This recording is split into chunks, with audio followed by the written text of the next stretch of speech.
अस्सलाम वालेकुम फ्रेंड्स, बहुत बड़ी खबर से अपडेट करने वाले हैं आपको यहाँ पर।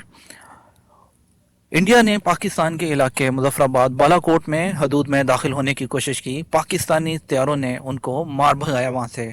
वो अपना साजो सामान छोड़कर वहाँ से भाग निकले।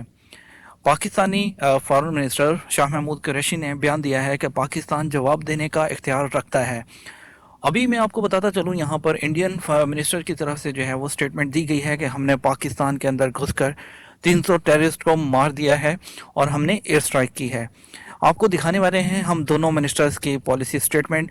आप देखिए शाह महमूद कुरैशी ने क्या कहा और इंडिया ऐसा क्यों बोल रहा है कि उन्होंने घुसकर 300 बंदों को मार दिया, जबकि जो है हमारे मेजर जनरल आसिफ गफूर ने बोला है कि 3 से 4 किलोमीटर हदूद के अंदर दाखिल हुए और उसके बाद उनको मार भगाया गया। हम आपको पिक्स भी दिखाएंगे वो जो जो कुछ हुआ है बालाकोट में।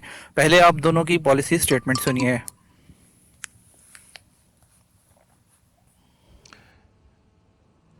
हिंदुस्तान ने आज एक जारियत की है पाकिस्तान के ख़िलाफ़। मैं इसको ग्रेव एग्रेशन कहूँगा।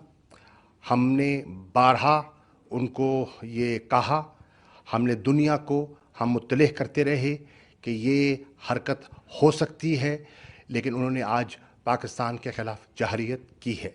नंबर एक, ये लाइन ऑफ कंट्रोल की वायलेशन है। इसको मैं लाइन ऑफ कंट्रोल की वायलेशन तस्वर करता हूँ और पाकिस्तान एक मुनासिब जवाब का हक और राइट टू सेल्फ डिफेंस रखता है। अभी 11 बजे वज़ीर आज़म ने इजलास बुलाया है।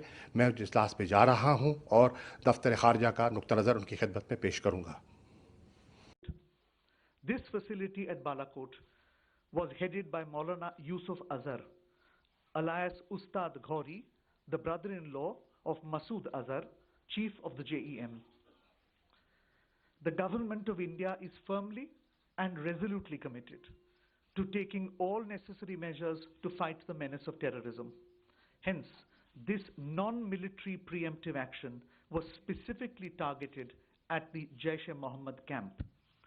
The selection of the target was also conditioned by our desire to avoid civilian casualties. The facility is located in thick forest on a hilltop, far away from any civilian presence. मुत्तहिद हैं और हम इमरान खान और अपनी Pakistan army के साथ खड़े हैं। हम कहते हैं इमरान खान आप कदम बढ़ाइए, हम आपके साथ हैं और इंडिया को इसका मुंह तोड़ जवाब दीजिए कि उन्होंने हमारी सरजमीन, ये पाक सरजमीन के अंदर घुसने की नाकाम कोशिश भी क्यों की। पाकिस्तान जिंदाबाद, इमरान खान जिंदाबाद, पाकिस्तान आर्मी जिंदाबाद, पाकिस्तान पाइंदाबाद।